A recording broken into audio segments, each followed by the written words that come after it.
لا إله إلا الله محمد رسول الله لا إله إلا الله محمد رسول الله Alhamdulillah wa salatu wassalamu ala rasulillah. Assalamu alaikum wa rahmatullahi wa barakatuh. This is Imam Zia from the Islamic Center of Irving recording for the Prophet's Path YouTube channel. The subject that I've been asked to talk about is the issue of music. And this is a very, very sensitive topic, especially in this day and age, when many people have made it a habit to listen to the music in their car, on their iPhones, on their iPods, on their MP3 players, on their phones. Whatever it is, it has become a bit of a habit that people have adopted. Now, this is something that we have to understand is something that takes a person away from the dhikr of Allah subhanahu wa ta'ala. This is the main thing that we have to remember. That something that takes us away from the dhikr, something that takes us away from the remembrance of Allah subhanahu wa ta'ala, is it something that we should encourage? Is it something that we should adopt? Is it something that we should make it a habit? So, this is the first question that we need to ask ourselves. Because we're going to be doing one of two things. Either we're going to make our time beneficial and use it to listen to lectures, the words of Allah subhanahu wa ta'ala, the Quran, or we're going to waste our time by listening to music. And let's face it, any time that music is listened to is actually time wasted. So, even if a person is driving in his car, he can use that time productively to listen to a lecture or listen to the Quran or something which will increase him in his knowledge. Music will not do that. So this is the first point.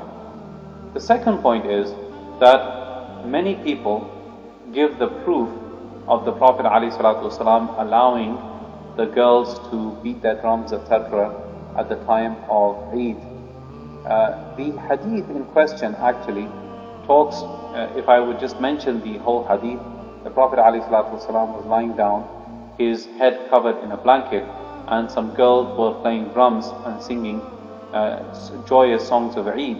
Abu Bakr radiallahu ta'ala anhu came in and scolded them and said that the instruments of shaitan are being played in front of the Prophet ﷺ.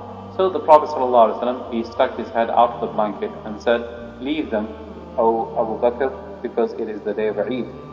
So this hadith is used by some people to validate the permissibility of music.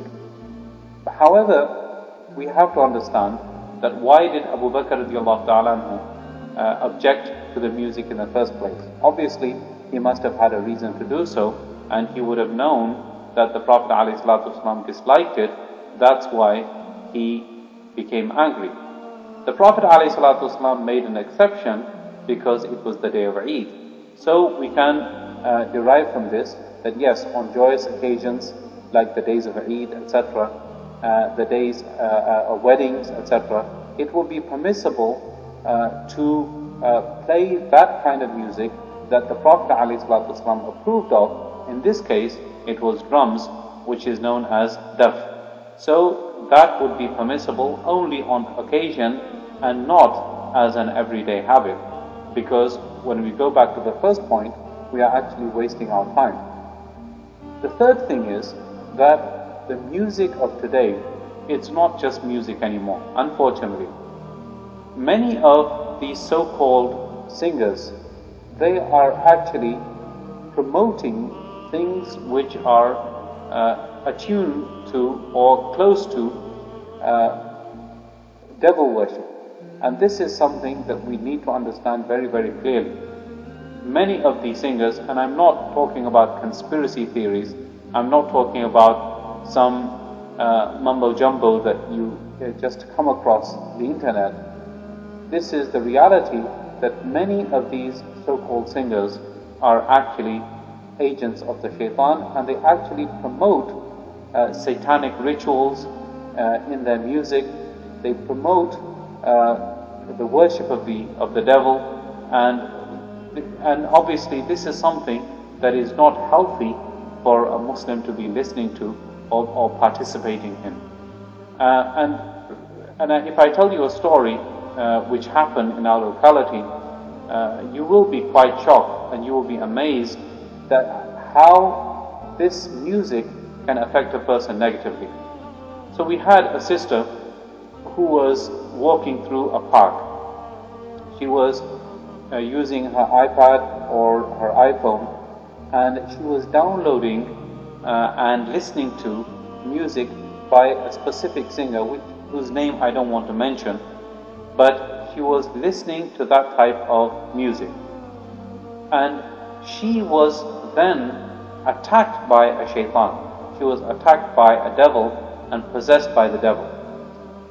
When she came and complained about what had happened to her and the ill effects that she was having because of this possession, the Shaykh that actually treated her through the ruqya and the Quranic recitation started talking to this jinn, and this jinn said that this girl was walking through the park listening to this particular musician who is a devil worshipper, and because of the fact that she was listening to this music, we decided to attack her and possess her, and it made a way easy for us to get into her system and into her body, because her body was actually willing to accept this possession because of the fact that she was listening to such music.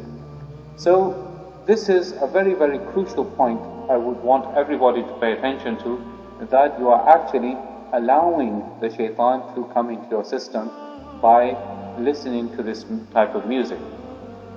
Another story that I'd like to relate to you is when I used to live in Florida. A person, he called me and he said, my son is going through difficult times, he's always stuck in his room and he is always angry, and I think he may be possessed by a jinn. So I said, okay, I'm going to come to visit. And when I got to the house, the father, he directed me towards the child's bedroom. And when I got to the bedroom, in those days they didn't have MP3 players and things of that nature. His whole wall was covered with music CDs. And basically all this kid was doing was listening to music day in and day out. And because of that, it had affected him mentally. So his father thought that he was possessed by a jinn. I said very, very clearly, look, all this music that he's listening to, it's garbage, it's affecting his mind, and you need to have him stop listening to it. The next point, that the music of nowadays, especially the hip-hop, the rap music, it is a very angry type of music. It uses curse words. It uses words which you would be ashamed of repeating in front of your parent, in front of the imam. And because of that, a person, when he often hears these words, it negatively affects him. It makes him an angry person. Internally, he uses those words again and again. It becomes part of his system. It becomes natural for him that when something of a calamity happens to him, or a difficulty happens to him, instead of using the word astaghfirullah or subhanallah or alhamdulillah or praising Allah subhanahu wa ta'ala, instead he will use the F word, and this will become a natural tendency, and he will not even think about it. And in addition to that, the ill effect of this type of music, it will make a person angry and frustrated all the time. And this is actually the root cause of many kids who are disobedient to their parents and who do not listen to their parents. The very reason for it is that they are listening to this music. So if your child is not paying attention to you, if your child is displaying hostility towards you, then you need to pay attention to what kind of music he's listening to, because that music is affecting him, and he or she is becoming an angry person because of it. And trust me, all you need to do, and I use this as an experiment, go to any YouTube channel and or any website where you can watch music, and just look up the hip hop and rap and things of that nature, and you will find these kind of lyrics that you would be ashamed to repeat in front of somebody that you respect. And then on top of that, the lifestyle that is portrayed in these music videos is the lifestyle of a person who's driving around in flashy cars, in convertibles, and all dollar notes all spread around on his bed. It's basically belittling the life that Allah subhanahu wa ta'ala has given you and being ungrateful for the blessings that Allah has given you. And this is why many people who listen to this music all the time, they are pushed into striving for that kind of a lifestyle by any means possible. And you've heard these lyrics before: get rich or die trying. Okay, you know who the singer is. I don't need to repeat that for you. But there's an album which is called Get Rich or Die Trying. What does that mean? That means that a person is trying to get rich using any means possible, whether it means robbing a convenience store, whether it means robbing a bank, whether it means mugging an old lady in the street, or selling drugs. A person is using any means possible to become rich. And this is the theme that is pushed in these music videos. This is a very dangerous situation to be in, and it makes a person ungrateful for the blessings that Allah subhanahu wa ta'ala has blessed him with. In addition to that, these same music videos belittle women. The H word is used to describe our sisters. Our sisters in faith, our sisters in humanity are being degraded using these music videos and by these people that many of us look up to and strive to emulate and copy. So all in all, the summary of what I'm trying to say is, I'm not going to throw around Quranic verses and hadith. I'm just trying to push across a lesson to you that this music, it has a very detrimental effect on your character, on your mental state of mind, your attitude, and your appreciation for life, and it will make you depressed and sad, and it will make you a person who is devoid from the dhikr of Allah subhanahu wa ta'ala. And this is basically, and I'll just finish off with one Quranic verse, that Allah subhanahu wa ta'ala, He describes that a person, man a'rada an dhikri fa inna lahu ma'ishatan dhanka, that the person who turns away from the remembrance of Allah subhanahu wa ta'ala, Allah subhanahu wa ta'ala says that he will get a very tight life.